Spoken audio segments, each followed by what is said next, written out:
اعوذ باللہ من الشیطان الرجیم بسم اللہ الرحمن الرحیم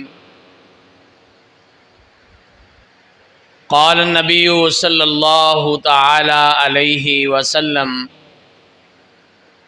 قال اللہ تعالی وجبت محبتی للمتحابین فیّ والمتزابرین فیّ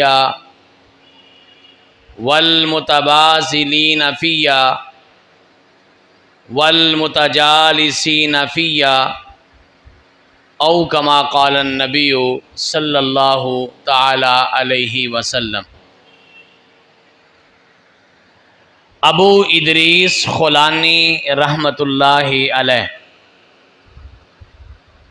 ایک بڑے مشہور تابعی گزرے ہیں۔ آپ کو پتہ ہے نا، تابعی کہا جاتا ہے جو صحابی کا شاگرد ہوتا ہے، جس نے صحابی کے ساتھ ایمان کی حالت میں ملاقات کی ہو اور پھر ایمان کی حالت میں فوت ہوا ہو، اس کو تابعی کہا جاتا ہے۔ تو ابو ادریس خولانی رحمۃ اللہ علیہ فرماتے ہیں کہ ایک دفعہ میں شام کے علاقے میں گیا، جو ملک ہے شام کا، اس کا بڑا مشہور شہر ہے، بلکہ دارالحکومت بھی ہے، دمشق۔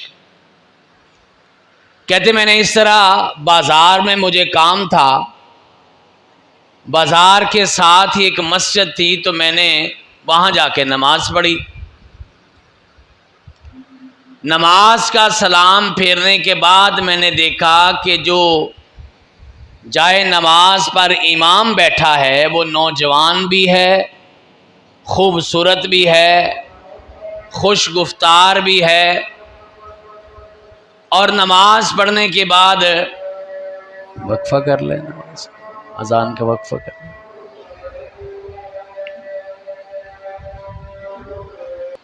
ابو ادریس خولانی رحمۃ اللہ علیہ فرماتے ہیں کہ میں نے جب مصلی پہ دیکھا، ایک بڑا خوش شکل انسان جو ہے، بڑا خوبصورت انسان مصلی پہ بیٹھا ہے۔ میرا دل چاہا کہ میں جا کے اس انسان سے، اس بندے سے، اس امام سے ملاقات کروں۔ ابھی میں یہ بات سوچ رہا تھا کہ سارے لوگ اس کے گرد جمع ہو گئے۔ جس طرح ہمارے پاس نہیں ہوتا کوئی بڑا عالم آیا ہو تو نماز کے بعد یا سارے لوگ ملاقات کے لیے آگے بڑھ جاتے، وہ سارے لوگ اس کے ارد گرد جمع ہو گئے۔ میں نے سمجھا کہ یہ بہت بڑا کوئی عالم ہے، اس سے مسئلے مسائل پوچھنے لگ گئے ان سے۔ تھوڑی دیر کے بعد وہ امام صاحب مسجد سے باہر چلے گئے اور ساری مسجد کے لوگ بھی ان کے پیچھے چلے گئے۔ مجھے یقین ہو گیا کہ یہ اس علاقے کا کوئی بہت بڑا امام ہے۔ مسجد میں صرف ایک بندہ باقی بچ گیا جو غالباً خادم مسجد تھا۔ میں نے اس سے پوچھا کہ یہ صاحب کون ہے، یہ امام صاحب کون ہے؟ مجھے وہ بندہ پوچھتا ہے کہ آپ کو نہیں پتا یہ کون ہے؟ میں نے کہا نہیں، میں تو اس علاقے میں نیا ہوں، اجنبی ہوں، مجھے نہیں پتا۔ کہنے لگا یہ حضرت نبی کریم صلی اللہ علیہ وسلم کے مشہور صحابی حضرت معاذ ابن جبل رضی اللہ تعالیٰ عنہ ہے۔ کہتے میرے دل میں ملاقات کا شوق اور پیدا ہو گیا، امام بھی ہے، عالم بھی ہے، خوش شکل بھی ہے اور صحابی بھی ہے۔ میں نے اس سے پوچھا کہ یہ دوبارہ کب مسجد آئیں گے؟ انہوں نے کہا جی اب تو اپنے علاقے میں چلے گئے ہیں، یہ کل فجر کی نماز پہ آئیں گے۔ مجھے ملنے کا اتنا شوق تھا کہ میں فجر کی نماز کے وقت کی بجائے بھی میں تہجد کے وقت مسجد میں پہنچ گیا۔ اللہ پاک سے دعا کیا کرو اللہ پاک آپ کو مجھے بھی تہجد نصیب فرمائے۔ یہ بڑی پیاری نماز ہے، بڑی لاڈلی نماز ہے۔ جس طرح گھروں میں لاڈلا بچہ ہوتا ہے نا، سارے کام کروا لیتا ہے، اپنے پیار سے، اپنے لاڈ سے ساری باتیں منوا لیتا ہے، اسی طرح تہجد کی نماز بھی اللہ سے ساری باتیں منوا لیتی ہے۔ لہذا میں آپ کو ایک مشورہ دوں گا، اگر کوئی کام خدا نہ خواستہ زندگی میں اٹک جائے، محنت بھی کر رہے ہیں، کوشش بھی کر رہے ہیں، لیکن وہ کام نہیں ہو رہا، اس کام کو نماز تہجد میں کروا لیا کرو۔ نماز تہجد میں اللہ سے آ کے مانگو، میرا رب ساری مرادیں پوری کر دیتا ہے۔ نبی کائنات جناب محمد الرسول اللہ صلی اللہ علیہ وسلم نے اس نماز کے بارے میں 5 باتیں بتائی تھی، میں جلدی سے عرض کرتا ہوں۔ فرمایا فَإِنَّهُ دَابُ الصَّالِحِينَ قَبْلَكُمْ، یہ اللہ کے نیک بندوں کی نشانی ہے کہ وہ تہجد پڑھتے ہیں۔ مغفرۃ لذنوبکم، یہ گناہوں کی معافی کا ذریعہ ہے۔ مرضات لربکم، یہ اللہ کی رضامندی اور خوشنودی کا ذریعہ ہے۔ اور پھر یہ بھی فرمایا کہ یہ تمہاری تمام کی تمام مغفرۃ لذنوبکم ومنہات للآثام، یہ گناہوں کے اور تمہارے درمیان رکاوٹ بن جاتا ہے، یعنی گناہ کا موقع ہی نہیں ملتا۔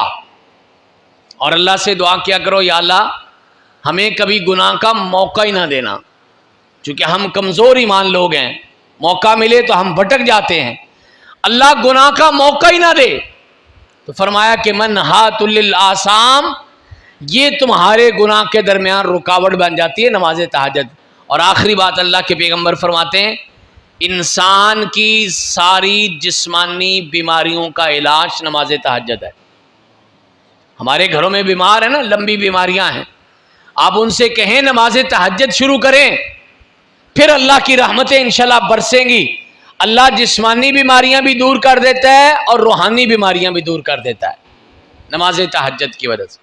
کہتے میں نماز تہجد کے موقع پر مسجد میں چلا گیا اور میں نے دیکھا کہ مسجد کے ستون کے پیچھے کوئی اور بندہ بھی نماز پڑھ رہا ہے۔ میں قریب ہوا تو میری خوشی کی انتہا نہ رہی، یہ وہی حضرت معاذ بن جبل رضی اللہ تعالیٰ عنہ تھے جن کو میں ملنے آیا تھا۔ مجھے اور بھی خوشی ہو گئی، امام بھی ہے، عالم بھی ہے، خوبصورت بھی ہے، صحابی بھی ہے اور باعمل بھی ہے۔ یہ بڑی بات ہے، باتیں کرنا کسی کو بھی آتا ہے، تقریر کوئی بھی کر سکتا ہے، الفاظ کا اتار چڑھاؤ کوئی بھی بنا سکتا ہے، لیکن اصل بات ہے کہ آپ کے عمل کے پیچھے، آپ کے علم کے پیچھے آپ کے عمل کی طاقت ہونی چاہیے۔ ہمارے اساتذہ اکرام کہا کرتے تھے، جس بندے نے اللہ کے دین کی تبلیغ کا کام کرنا ہے وہ اپنے اوپر نماز تہجد کو فرض کر لے۔ علماء، اساتذہ، طلباء، یہ نماز تہجد لازمی، عوام کو بھی پڑھنی چاہیے لیکن ان لوگوں کو تو لازمی پڑھنی چاہیے، چونکہ اللہ نے قرآن پاک میں کہا ہے ان ناشئۃ اللیل ہی اشد وطئا واقوم قیلا، اس سے جسم میں طاقت بھی آتی ہے اور آپ کی گفتگو اور آپ کی زبان کے اندر اللہ زور بھی پیدا کر دیتے ہیں۔ تو کہتے ہیں نماز تہجد کے لیے میں پہنچا تو میں نے دیکھا کہ معاذ بن جبل رضی اللہ تعالیٰ عنہ میرے آنے سے پہلے ہی نماز تہجد پڑھ رہے ہیں۔ میں بڑا خوش ہوا، میں ان کا انتظار کرنے لگ گیا، سلام پھیرا تو میں نے معاذ بن جبل رضی اللہ تعالیٰ عنہ سے آگے جا کے مصافحہ کیا۔ آپ کرتے ہیں مصافحہ؟ کبھی مصافحہ کی ہے؟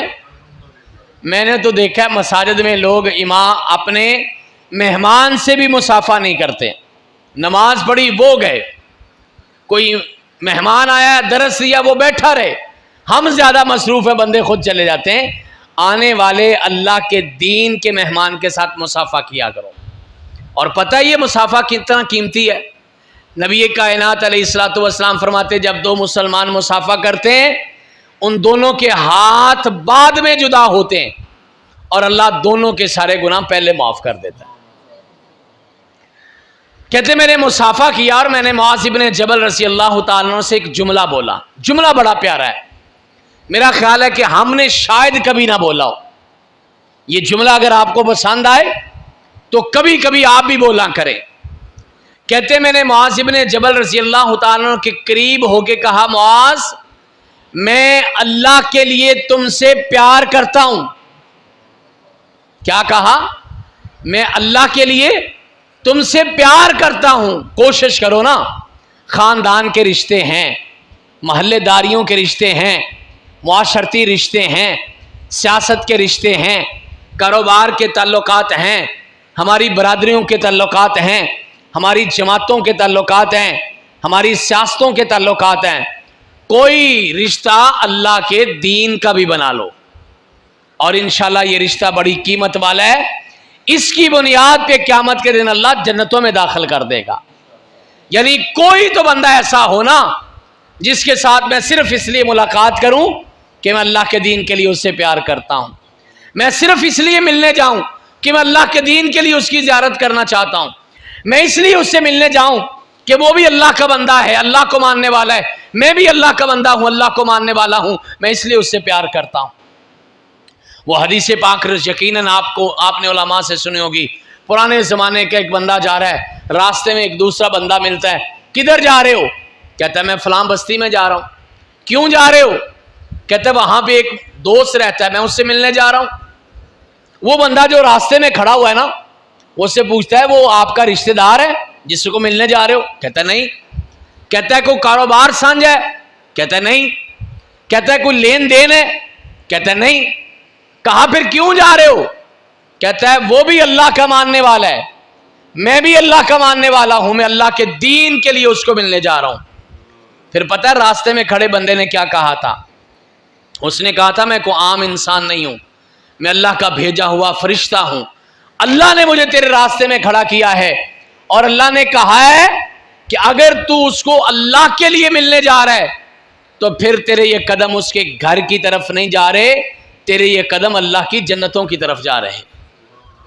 کوشش کرو اللہ کے دین کے لیے بھی کسی سے پیار کیا کرو, صرف اللہ کے دین کے لیے. یہ فون کرتے ہو نا روزانہ, سارا دن فون چلتے رہتے ہیں, کبھی کبھی کسی کو اللہ کے لیے بھی فون کیا کرو, صرف اس کا حال پوچھنے کے لیے, صرف اس کو تسلی دینے کے لیے, صرف اس سے بات کرنے کے لیے. اس بات سے بھی اللہ بڑا راضی ہوتا ہے. تو انہوں نے کہا معاذ میں اللہ کے لیے آپ سے پیار کرتا ہوں. معاذ بن جبل رضی اللہ تعالیٰ عنہ فرماتے کیا کہا ہے؟ انہوں نے کہا جی میں اللہ کے لیے آپ سے پیار کرتا ہوں. معاذ بن جبل رضی اللہ تعالیٰ عنہ فرماتے اونچی کہو, اور اونچی بول کے کہو. ان کا معاذ میں اللہ کے دین کے لیے تم سے پیار کرتا ہوں. پتہ ہے حضرت معاذ بن جبل رضی اللہ تعالیٰ نے کیا کیا؟ کہتے ہیں اس طرح دونوں بازو کھول دیے اور کہا کہ اگر اللہ کے دین کے لیے پیار کرتے تو آؤ میرے سینے سے لگ جاؤ. ابو ادریس خولانی رحمت اللہ علیہ کو انہوں نے سینے سے لگایا. جب سینے سے لگے, کان معاذ بن جبل رضی اللہ تعالیٰ عنہ کے منہ کے قریب ہوا تو کہنے لگے میں تمہیں وہ حدیث سناتا ہوں جو میں نے اللہ کے پیغمبر علیہ الصلوۃ والسلام سے اپنے کانوں سے سنی. ابو ادریس خولانی رحمت اللہ علیہ فرماتے سنائیے. پھر انہوں نے یہ حدیث سنائی جو میں نے آپ کے سامنے ابھی خطبے کے اندر پڑھی ہے. فرمایا اللہ کے پیغمبر علیہ الصلوۃ والسلام نے فرمایا اللہ فرماتا ہے. اور پتہ ہے نا جس حدیث میں اللہ کے پیغمبر کہیں کہ اللہ فرماتا ہے وہ کون سی حدیث ہوتی ہے؟ حدیث قدسی. کون سی حدیث ہوتی ہے؟ حدیث قدسی, جس میں اللہ کے پیغمبر یہ کہیں کہ اللہ فرماتا ہے. فرمایا قال اللہ تبارک و تعالی, اللہ یہ کہتے ہیں وجبت محبتی للمتحابین فیہ, میری محبت واجب ہو گئی, لازم ہو گئی, فرض ہو گئی اس بندے کے لیے جو اللہ کے لیے ایک دوسرے سے پیار کرتے ہیں. والمتزاورین فیہ, اللہ کے لیے ایک دوسرے کی زیارت کرتے ہیں. والمتبازلین فیہ, اللہ کے لیے ایک دوسرے کے پاس آتے جاتے ہیں. والمتجالسین فیہ, اور اللہ کی خاطر ایک دوسرے کی مجلسوں میں بیٹھتے ہیں. یہ بڑی پیاری مجلسیں ہیں. اگر کہیں بھی اللہ کے دین کی مجلس لگے, کوئی قرآن کی بات کرے, کوئی حدیث کی بات کرے, جو رسول اللہ صلی اللہ علیہ وسلم کی بات کرے, فوری طور پر اس مجلس میں بیٹھ جایا کرو. یہ بڑی مقدس مجلسیں ہوتی ہیں. یہ وہ مجلسیں ہیں جو تلاش کر کے اللہ کے فرشتے بھی ان مجلسوں میں آتے ہیں. اور جب یہ مجلسیں ختم ہوتی ہیں نا, فرشتے دروازے میں کھڑے ہو جاتے ہیں. اور مجھے امید ہے انشاءاللہ آج ہم جب اٹھیں گے تب بھی فرشتے وہاں پہ کھڑے ہو کے آواز لگائیں گے قوموا مغفورا لکم, کھڑے ہو جاؤ, اللہ نے تمہاری زندگی کے سارے گناہوں کو معاف کر دیا. اللہ پاک آپ کے اور میرے گناہ بھی معاف کرے۔ حضرات، میں لاہور سے آپ کی خدمت میں حاضر ہوا ہوں۔ میں انتہائی شکر گزار ہوں اپنے دارالحدیث محمدیہ کے اساتذہ طلباء کا، اور اس مسجد کے امام صاحب خطیب صاحب کا، اور آپ تمام دوستوں کا کہ آپ نے موقع دیا ملاقات کا۔ اللہ پاک آپ کی ہماری یہ دین کی محبت قبول فرما لے۔ الحمدللہ رب العالمین، العاقبۃ للمتقین، الصلاۃ والسلام علی اشرف الانبیاء والمرسلین وعلی آلہ واصحابہ اجمعین ومن تبعہم بإحسان الی یوم الدین۔ لا الہ الا انت سبحانک انی کنت من الظالمین۔ لا الہ الا انت سبحانک انی کنت من الظالمین۔ لا الہ الا انت سبحانک انی کنت من الظالمین۔ اللہم صلی علی محمد وعلی آل محمد وعلی آل محمد وبارک وسلم وصلی علیہ۔ الہ العالمین، ہم سب کے صغیرہ کبیرہ گناہوں کو معاف فرما۔ اللہ، چھوٹے گناہ ہیں، بڑے گناہ ہیں، اللہ پہلے گناہ ہیں، پچھلے گناہ ہیں، میرے مولا اگر ہم نے جان بوجھ کے کیے ہیں یا غلطی سے کیے ہیں، اللہ ہمیں یاد ہیں یا نہیں یاد ہیں، اللہ ہم سب کے گناہوں کو معاف فرما۔ اللہ ہمارے روحانی جسمانی بیماروں کو صحت کاملہ عاجلہ عطا فرما۔ اللہ ہمارے فوت شدگان کی اگلی منزلیں آسان فرما۔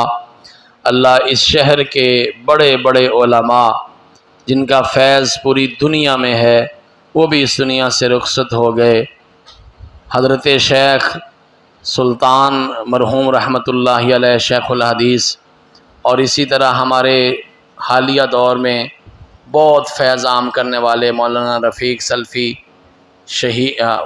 مرحوم رحمۃ اللہ علیہ، وہ بھی اس دنیا سے چلے گئے۔ اللہ تیرے مہمان بن گئے، اللہ ان کا یہ صدقہ جاریہ قبول فرما۔ اللہ ان کی قبروں کو منور فرما۔ اللہ اس مسجد مرکز کو تا قیام قیامت آباد فرما۔ اللہ تھوڑی دیر کے لیے ہم نماز کے بعد جو تیرے دین کی باتیں کی ہیں، قرآن کی باتیں کی ہیں، اللہ سنانے والوں کا سنانا قبول فرما، اللہ سننے والوں کا سننا قبول فرما۔ اللہ تیرے دین کے لیے یہ جو چھوٹی سی محنت ہم کر رہے ہیں، اللہ اس میں برکت پیدا کر دے، اللہ اس میں برکت پیدا کر دے۔ اللہ تیرے پیارے نبی صلی اللہ علیہ وسلم کی سنت کے مطابق جگہ جگہ جا کر لوگوں کا حصہ بھی لے رہے، لوگوں میں کتابیں بھی تقسیم کر رہے، لوگوں کو توجہ بھی دلا رہے، اللہ یہ ساری کی ساری قدم قدم قبول فرما۔ اللہ ہمارے پیارے بھائی فہد صاحب اور اس مسجد کے امام صاحب قاری صاحب محترم نے استقبال کیا، نمازیوں نے انتظار کیا، اللہ ساری محبت دین کے لیے قبول فرما لے، اللہ دین کے لیے قبول فرما لے۔ اللہ دیکھ ہم تیرا موسم نہیں برداشت کر سکتے، گرمی آتی ہے تو تڑپ جاتے ہیں، سردی آتی ہے تو کانپ جاتے ہیں، اللہ ہم تیرا عذاب کیسے برداشت کریں گے؟ اللہ رحم فرما، اللہ رحم فرما، اللہ رحم فرما۔ ربنا تقبل منا انک انت السمیع العلیم، تب علینا انک انت التواب الرحیم۔ صلی اللہ تعالی علی خیر خلقہ محمد وآلہ واصحابہ اجمعین برحمتک یا ارحم الراحمین۔